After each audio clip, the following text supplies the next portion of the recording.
Today, we're going to talk about the Joker archetype. Laughing while he does it. He turns to me and he says, "Why so serious?" He comes at me with the knife. "Why so serious?" Guys, the older I get, the more I really think about this one. The Joker archetype, taking things too serious.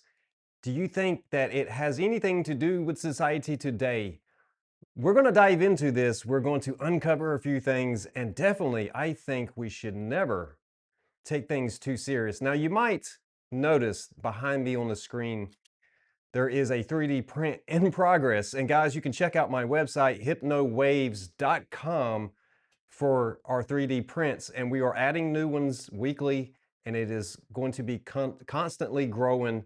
So make sure you check out hipnowaves.com. And also, we have swag that you can purchase from our store. Let's dive into it. And by the way, this is totally 3D printed. I have not added it to the store, but if you're interested in something like this, drop a comment. I might add something like this to the store. It's kind of addicting once you start to play with it. The older I get, the more I wonder if one of the greatest problems people face isn't failure, fear, or uncertainty. Maybe it's seriousness. Not responsibility, not discipline, but seriousness.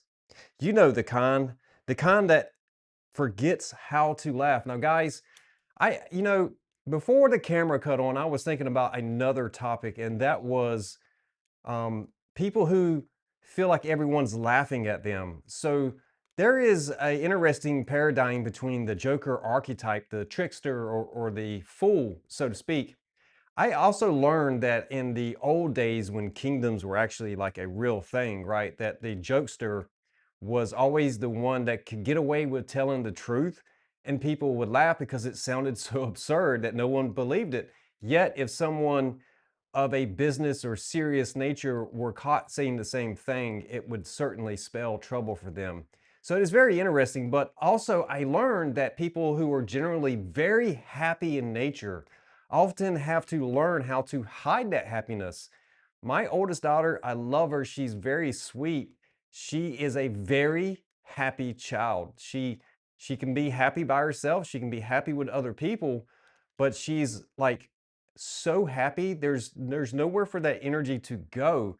And I've over the past few years really have honed into that, like, okay, I need to help her to find ways to express this, an outlet for this energy to be channeled into. And that kind of ties into what we're diving into right now, because I definitely relate to that. This overjoy of happiness that I've had to suppress around certain people and certain places. So it's very real. Let's dive into it a little bit more. The kind that turns life into a constant problem solving exercise. My God, that's right on point. The kind that treats every mistake like a catastrophe and every challenge like it is the end of the world. Oh my God, the sky is falling. It's the end of the world as we know it. Which brings me to one of the most interesting archetypes ever created, the Joker. Not necessarily the comic book, but the Joker nonetheless, the archetype, the trickster, the fool, the one who walks into a room full of people taking themselves far too seriously and turns the whole thing upside down. Throughout history, this character has appeared again and again as court jesters, sacred clowns, trickster gods, the fool, and the tyrant. The Joker exists because human beings have a strange tendency to become trapped in their own rules, identities, and beliefs. Let's pause right there for just a minute. People become trapped in their own rules, identities, and beliefs. You know, when we were kids, we used to play and we didn't really put a lot of thought into things, right? And then we try to set rules and then we say, look, that person over there is cheating. That person over there is not playing by the rules. So rules, what are they? They're just a common thing that we agree upon, right? So money, for example, we all know money is printed on paper. Paper is only the value that we give it as a belief system, that we pretend that paper is actually money and it has real value. Yet, you look at all the crimes and stuff that happen over this piece of paper. It's freaking paper, printed money, funny money, right? Do you ever play Monopoly? I remember playing it. So yeah, like we as humans like take things way too far when it comes to setting rules, breaking rules, but there has to be some kind of structure to society. So I guess the larger point of this video is finding balance between taking things too serious and being able to laugh at yourself, which, by the way, is probably one of the most powerful things any human being can do. Learn to laugh at yourself because, my God, if you can't laugh at yourself, you can't laugh at anything. And then life becomes very serious. We build structures, we become prisoners to them, we create roles, then we mistake them for reality. It makes me think about people who play different roles in movies and then get kind of caught up in the identity of a certain character. So I think and I can see how that could happen. The Joker shows us to remind us that maybe the game isn't as serious as we think. This actually echoes something that Alan Watts spoke about, not taking life too serious. And it really reminds us that as kids, we are taught how to be humans. We are taught how to fit into the adult world, how to be a proper dress businessman and a proper businesswoman and a proper president and put my hand on the Bible. And a musician can take their craft too seriously and lose all creativity, just like a writer can get writer's block, but the minute they stop trying to write and they get up and go for a walk, the ideas start to flow again. Very, very interesting when you start to notice it. A parent can take parenting too seriously and forget how to play. Guys, a few years ago, I sat down with both of my girls and I looked at them and I said, teach me how to be a kid again, because obviously I've taken life way too serious. And so many of the problems in my own head were just things that I had put there from an unconscious point of view, that we get sucked into this and sucked into that. And next thing we know, we've ballooned this whole thing in our head till it becomes something that is just utterly stupid when we stop and think about it. When you step away from it, it's like, wow, like I was ready to fight over that. And it's a piece of paper, right? Let's use the money analogy here again. Money, printed funny money, and people taking life so serious that they're willing to take other people's lives and unalive people. That's actually is pretty absurd when you stop and think about it in the human condition of things. A spiritual seeker can take an enlightenment so seriously that they become less joyful when they started. Now, guys, this one kind of hits home for me because the journey for me on this own channel was originally about reading and doing narrations and moving into content creation, which eventually somehow became a on-camera screen presence of me doing 3 uploads a week. And some of those were a lot of self-reflections because of breaking limited belief systems that I didn't really realize I had until I started questioning my own life and like, wait a minute, especially a lot of the religious context of stuff, the astrotheology, which was really one of those things that really, it cracked my head wide open and it opened my eyes to a lot of things. And I started to realize how serious some people take some of these things that really are not even accurate to start with, but we we base our whole life on this, and we live a certain way because we took something as a very serious thing. And that is also what taught me about heaven and hell and the construct of that when it comes to a child's imagination. Actually, I believe now, in hindsight, that telling a child that they're going to hell is probably one of the worst things any person can do. And it's not a judgment on anyone who has ever said that to a child. But for me, it was a learning lesson. I will never tell my kids that. I will never, ever tell them that. Because the quite honest truth, if we're not taking things too serious, it is like pretty humorous when you sit there and think that you can get sunburned and you turn red, and it's very uncomfortable. It feels like hell. You spend too much time in the sun. The sky is blue. It looks like a lake and there's a ball of fire burning, lake of fire. Like a bunch of this stuff, guys. Like when you stop taking it so freaking serious and you look and out there, it's right there in the sky. It's very eye-opening, it's very revealing, and it's very it helps you to not take stuff so serious, right? So, not every thought, every feeling, every emotion deserves a reaction from you, even if it happens in your own head. That's something else I learned. Not to react to my own thoughts, not to judge my own thoughts in a harsh way. The Joker archetype asks a simple question: what if I'm making this harder than it needs to be? But then there is another side to the conversation. What about the people who constantly feel they are being laughed at? People who feel picked on, judged, mocked, embarrassed. The people who walk into a room immediately wonder what everyone else thinks about them. Now, guys, this is a huge one. This one, what everyone else thinks about them. If I were to say, I don't care what no one thinks about me, another person who hears that might think that I just don't give a fuck, right? But if I were to reframe this in a different way, I don't care what I think others are thinking about me. Now that really hits much differently. It's me not judging my own thoughts of how I think someone else may perceive me until I actually interact with that person. I really don't know. It's me creating a condition of, what if they laugh at me? What if they think I'm stupid? What if they think this or think that? That is still coming from me. So I like, through the self-awareness, it's like, holy shit, it's not me being careless about what other people think. It's me not caring as much about my own thoughts about what other people think. And that changes everything and really taps into the Joker archetype of not caring about how you are perceiving what you think other people are thinking. Very, very interesting. Because often the person who feels the most laughed at is the person taking themselves the most serious.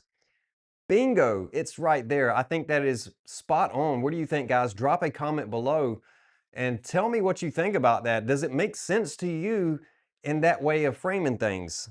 If you think about it, if someone laughs and you instantly assume it is directed at you, what does it reveal?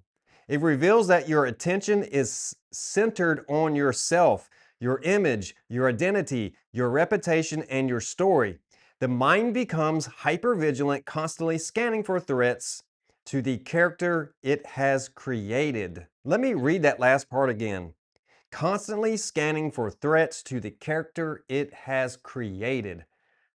That's kind of deep, really, when you stop and think about it. When hypervigilance to me is such an interesting thing, because I think when a person becomes self-aware that they are hypervigilant, they can turn that into a superpower. Because what does it take to be able to read the actions of another person, to be so attuned to other people's emotions that you're not even attuned to yourself, right? It's like being put out of yourself and judging yourself and changing yourself based upon how you think other people are perceiving you.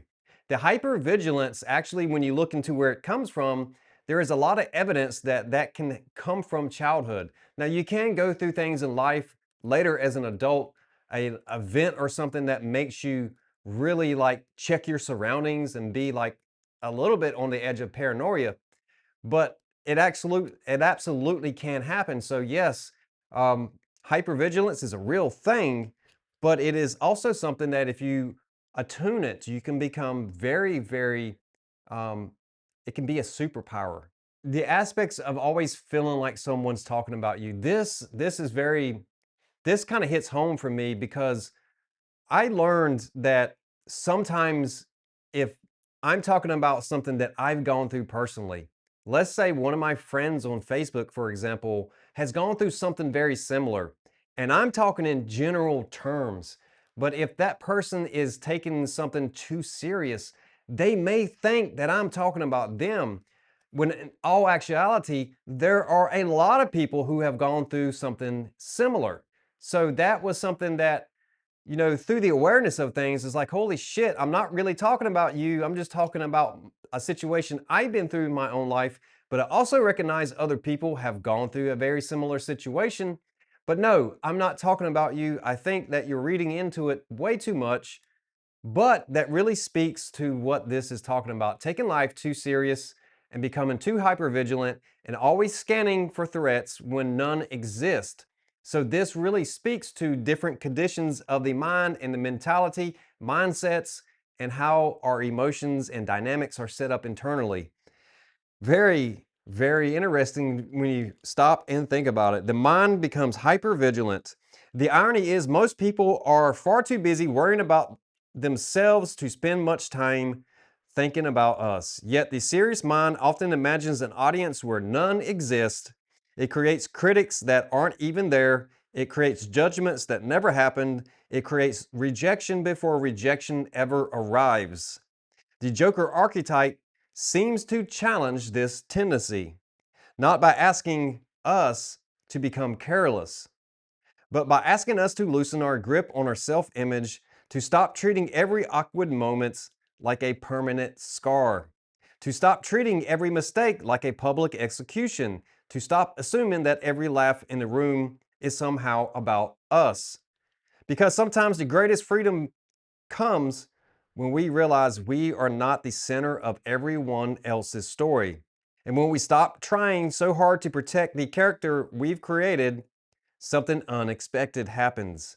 We relax, we breathe, we laugh, and suddenly life becomes much lighter. Think about children. They learn through play, they create through play, they imagine through play. Yet somewhere along the way, many adults started treating play as if it is childish. I spoke about this in my last video, balancing that inner child aspect, right?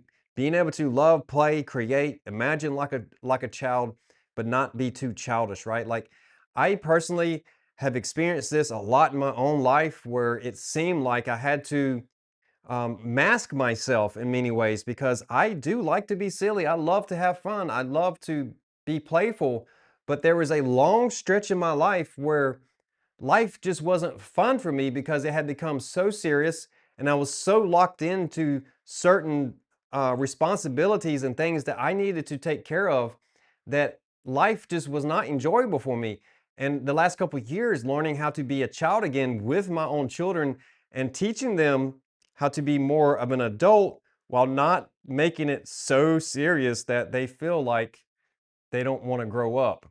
So, yes, there's a bit of that Peter Pan syndrome in there, the Never Never Land, not wanting to grow up, staying in imagination, but there is also the seriousness and importance of being an adult, but not taking it overly serious.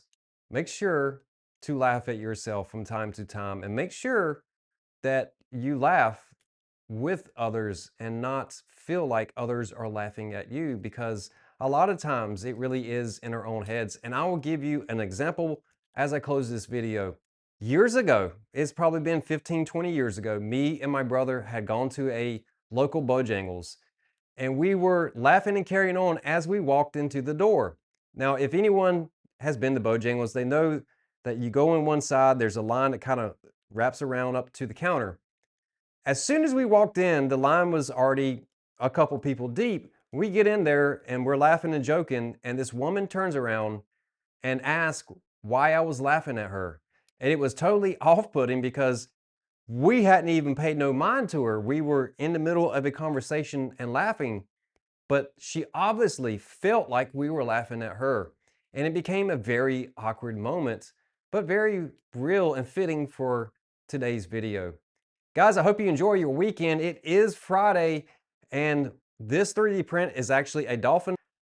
I enjoy 3D printing. If you are interested in anything that you see on our store or something that you don't by chance, I use a Creality 3D printer. So if there's something on their website that you find interesting, you can always reach out to me. I'll drop an email address below. You can reach me at this email address if you are interested in some of these 3D prints. I am very grateful to share everything with you guys, and I will see you on the next one.